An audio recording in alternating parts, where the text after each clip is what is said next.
WNYC Studios. Note to Self is supported by nonprofit Mozilla, dedicated to an internet that works for all the people.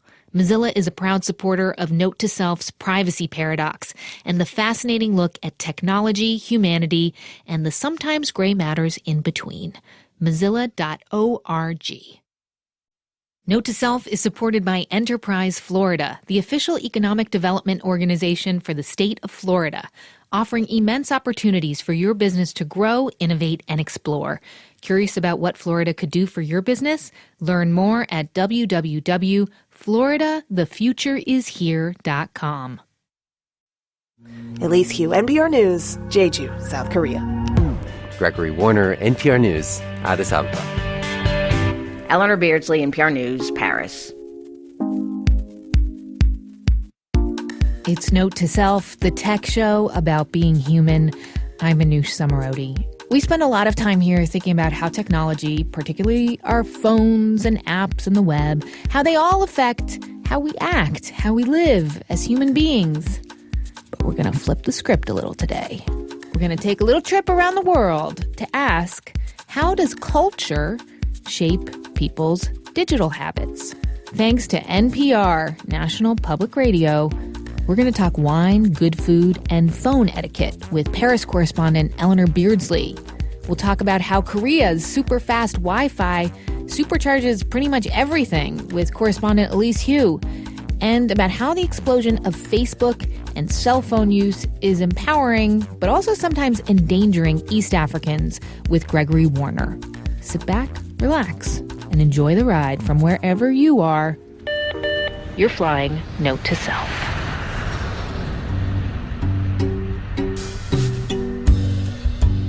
First stop, we called Eleanor Beardsley in Paris, where she's lived with her family for 12 years.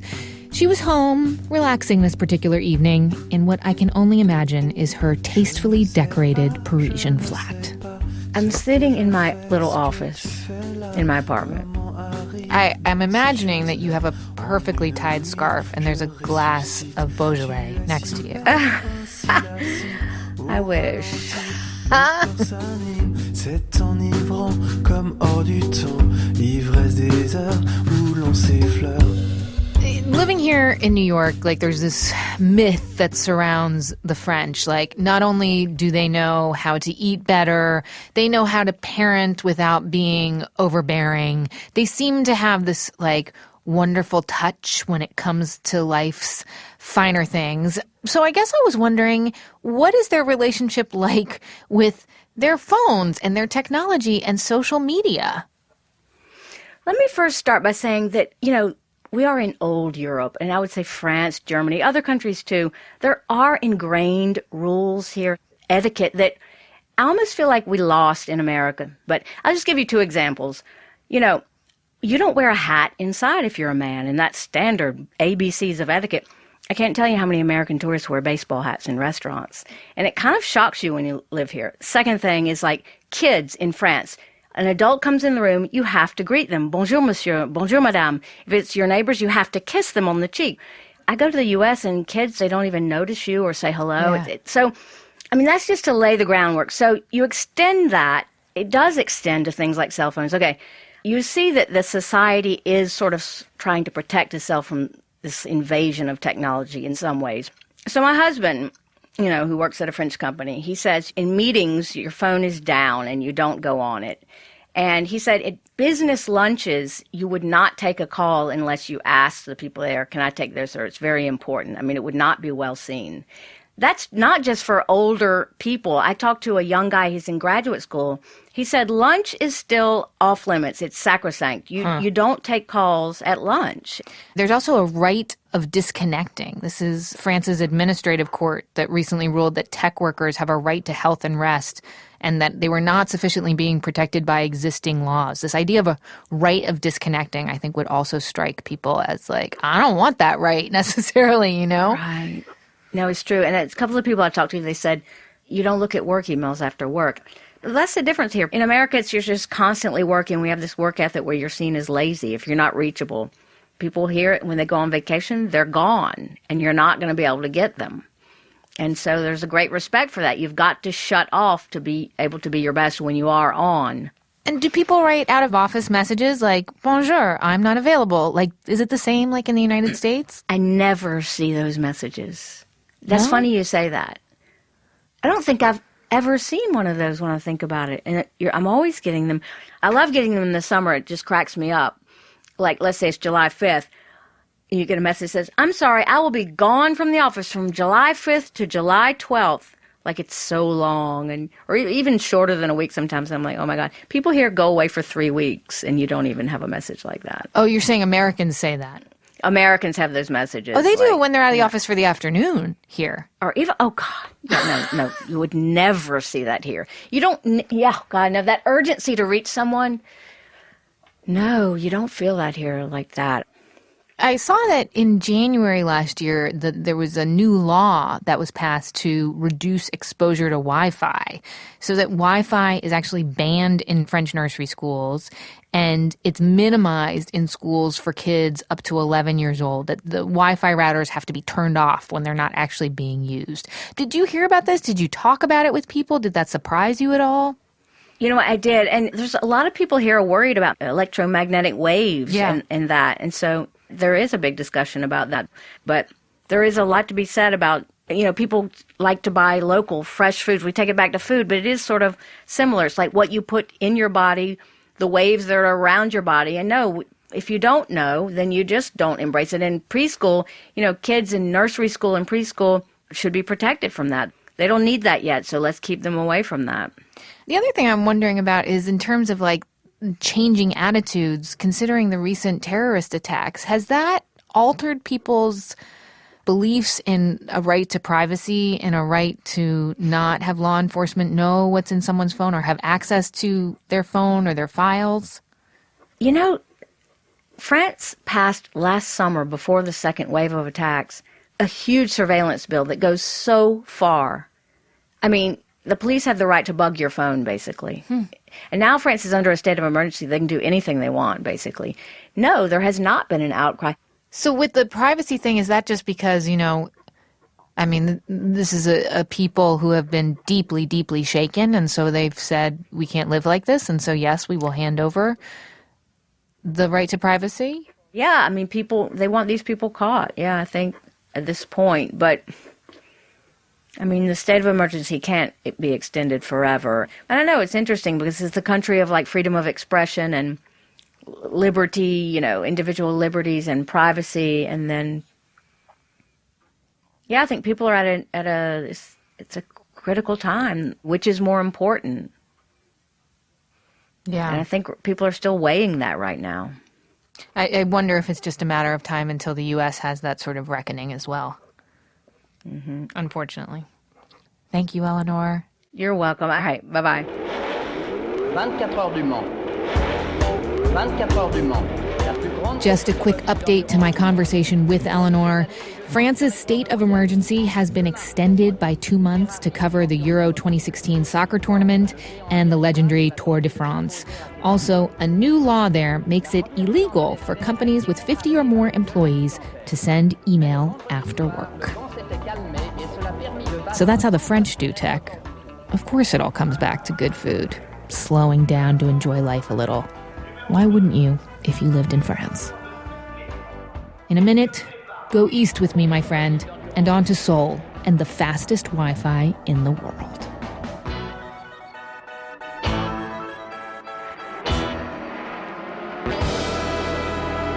Le pied à la planche, c'est comme ça qu'on gagne les 24 heures du Mans.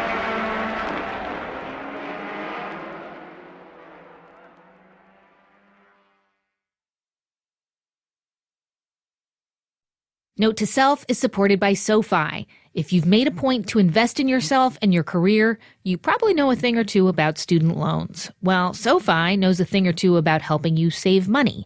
SoFi refinances federal and private student loans to save its members $316 a month on average. Learn more at SoFi.com. Terms and conditions apply at SoFi.com/legal. Note to Self is supported by Mozilla, makers of Firefox and champions of an internet for people, not for profit. Mozilla builds the technology and fights for policies that respect people's identity and data across the internet.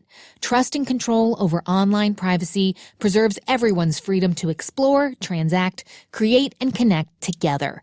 It's what a healthy internet is all about. To learn how you can stay safe and secure online, visit mozilla.org/online privacy. Hey, what's up? I'm Jessica Williams. And I'm Phoebe Robinson. And we are back this spring with an all-new season of our hit podcast, Two Dope Queens, from WNYC Studios. It's comedy, it's conversation with your fave celebs. It's me and Jess telling trife stories about my Bono obsession. Ugh, gross, dude. Why are you even bringing that up right now? Anyway, this season you'll hear from John Hamm, Carrie Brownstein, Tig Notaro, Gabrielle Union, and more. Ooh, my pits are sweating just thinking about Cool it. down, girl. Come on over to Two Dope Queens, wherever you get your podcasts. And Bono, call me.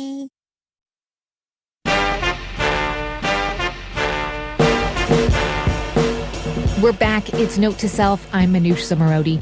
And we're on a bit of a mini world tour with our favorite NPR international correspondents. They are talking with us about the cultures of the countries they cover and how it influences the way that people use their technology.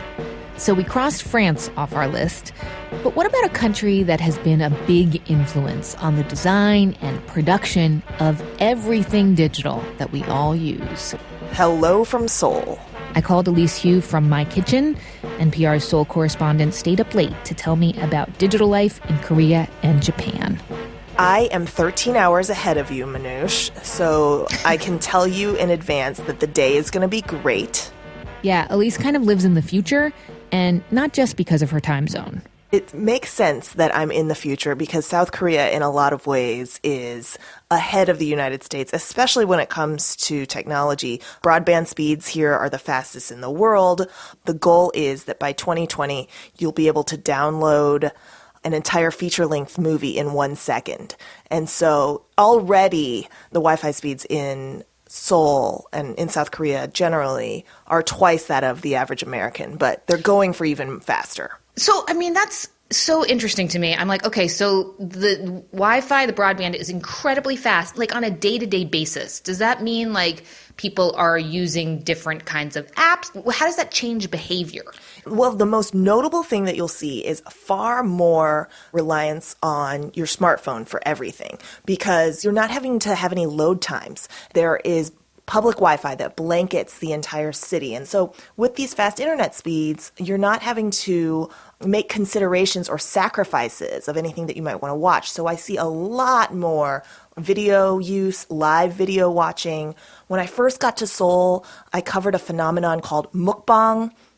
Have you heard of it yet? What's that? No, what is that? So mukbang, it translates to eating room or eating broadcast specifically. 내일 준비 싹 해서 할게요.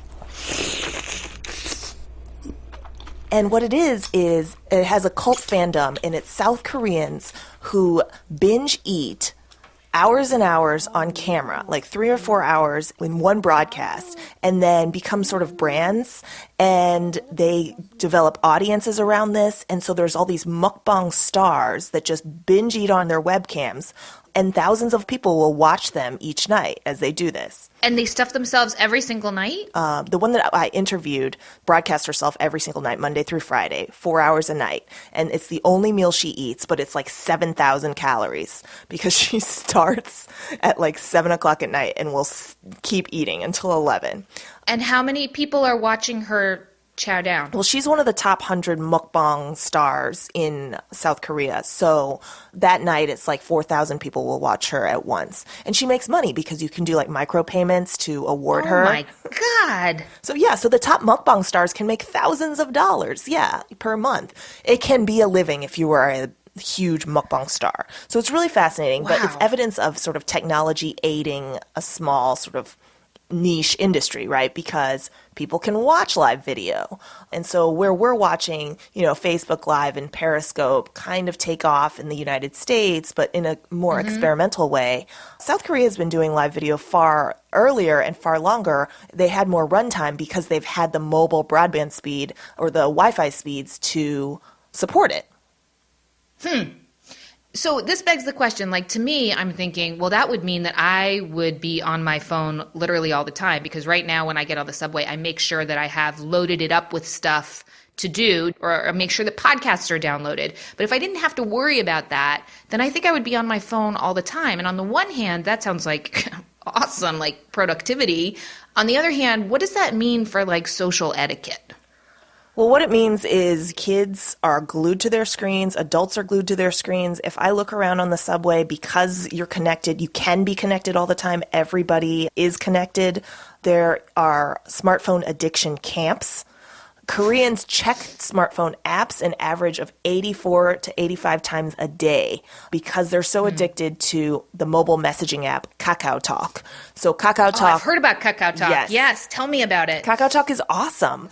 Very simply stated, it's a mobile messaging app where we're used to in the United States of sort of going to Uber if we need to hail a cab and then ordering dinner on a different service, or using yet another app to figure out a map to get where we want to go. You can do all of that within a single mobile messaging app here in Asia. In Korea, it's KakaoTalk. In China, it's WeChat. In Japan and Taiwan, it's Line. But these mobile messaging apps are sort of all-encompassing. They do so much more than what we're used to doing with messengers in the West. Okay, so another question for you. One thing that really surprised me was Eleanor. We asked her about like out of office automated email messages. She says she's never ever seen one of those because the French, like, duh, of course, like when I'm on vacation, I'm not available. They're gone for the summer. Do Koreans use these automated messages as far as you know when they go on vacation? That's a good question. Because of the popularity of KakaoTalk, email isn't that common. So everybody has KakaoTalk. Right. So I'm a parent, and instead of a parent group that happens on Google Groups or any sort of email, we just created a parent group on Kakao on the first day. And so you can just message the entire class of the other moms and dads. Oh. It's a very sort of messaging first kind of culture. So to ask something less about just regular everyday society, I want to just ask you about privacy and surveillance. Are people concerned about that at all? Is it something that people talk about? Is there a sense that they don't want the government being able to see what's in their phones? Well, this is a culture in which, the government is far more intrusive in daily lives. This is a society that sort of knows it's being watched, a government that censors internet access to not only porn sites, but also North Korean information sites, because they argue that they don't want communist ideas infiltrating their people, even in 2016. And so it is quite insidious in a lot of ways. But I also think the public here seems to not only be aware, but almost sort of used to it. Oh, Elise, this has been great. Thank you so much for doing this. I'm so glad to do it. Whew. A little tired, guys. Being on your phone nonstop sounds absolutely exhausting. I think here in the U.S., we're actually even starting to chill out a little bit on that one.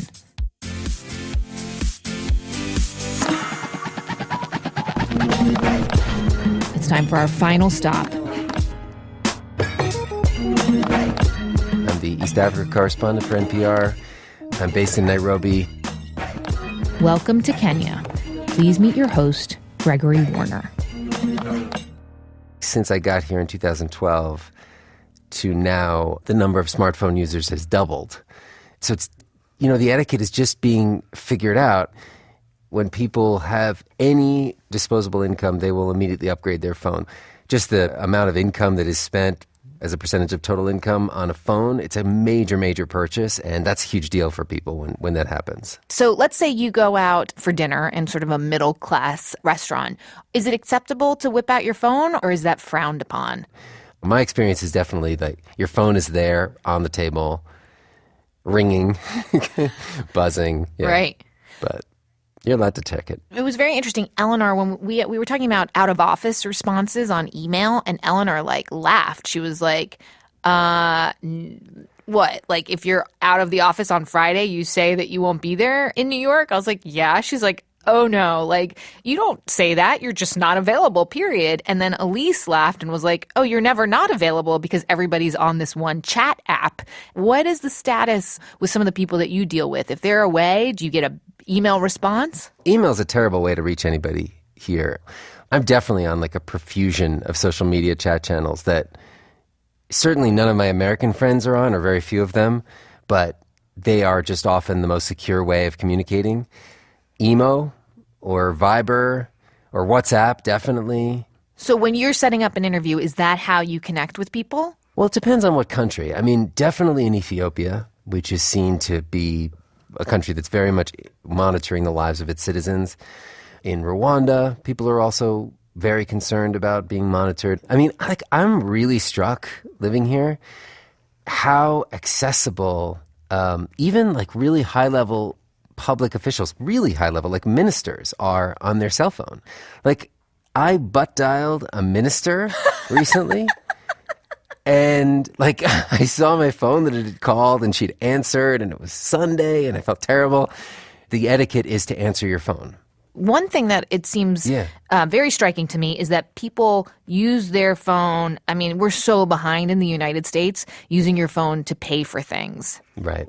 So M-Pesa, and Pesa is the Swahili word for money, so it's M-Pesa, is basically like Google Wallet. So you have your account, which is linked to your phone number, and you have money basically in your account that's stored with your phone company. And then you can send money to another person's phone number who has also an account with that company. It's like in a country which has very few credit cards, where actually banking is a fairly new thing. There's not much banking penetration. So a lot of the people I will pay, especially casual laborers, they're not going to take a check. They're not going to take certainly a credit card. So all of a sudden I can just call them on the phone and pay them. And now you can even pay them in a different country. And it's pretty awesome. And then on top of that service, you can get a loan from your phone company based on your history of paying your M-Pesa bills. Then people know, hey, he's credible. He pays his bills every month. Let's loan him 50,000 shillings. Which is how much? That's about $500. Okay, so small loans. That is fascinating. You know, there's lots of examples of apps that are incredibly instrumental. Like I was talking to this company recently. They have this app called Toto Health, right? So Toto means child in Swahili, and Toto Health is essentially, it monitors mothers and their newborns and does it by text messaging, and it's like sends out messages about health and, you know, what you should do, like if your baby's crying, or if your baby has a strange red welt, you know, you take a picture of it really quickly and you text and you say, is this something I need to go to a doctor immediately? And if you do, of course, there's no ambulances in Nairobi, so they hook you up with a driver who immediately takes you to so it's a full service kind of health system. But what's also interesting about it is that it's a data monitoring system where they were able to spot, they say, this outbreak of cholera in this particular area that the Kenyan health authorities had no idea about. Okay, so the last topic I want to hit on really is privacy surveillance. You know, to me, as a Western media consumer, it's really Westgate, the attack on the mall that happened in 2013. What have been the repercussions from that? So the fact is that telecoms have an enormous amount of data on individuals. Basically, it's all about your phone.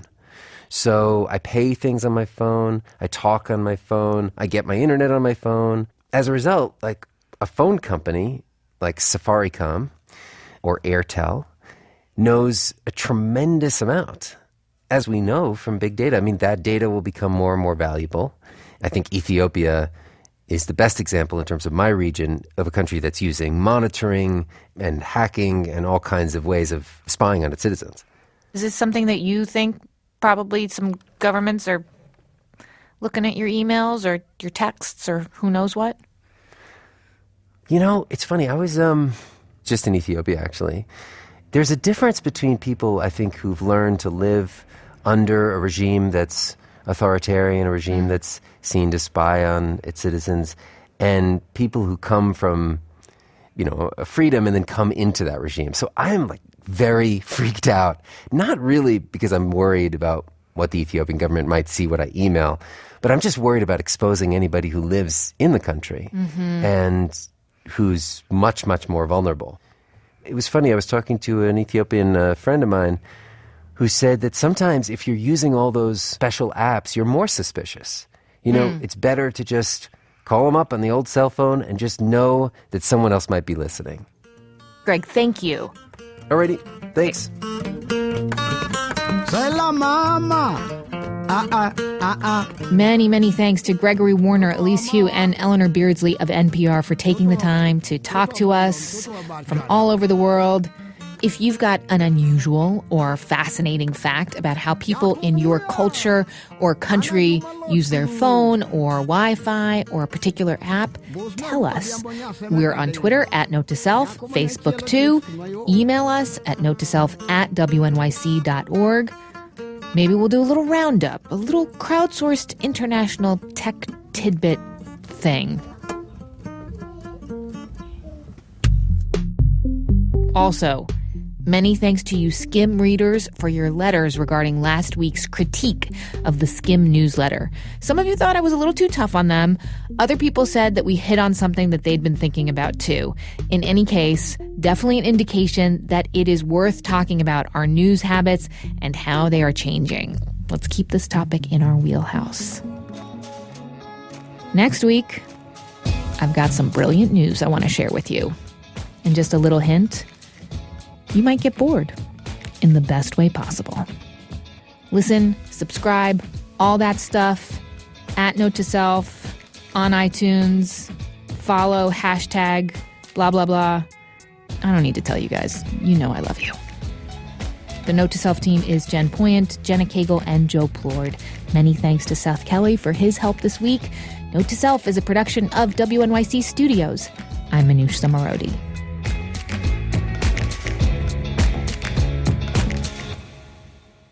How long have you lived in France, Eleanor?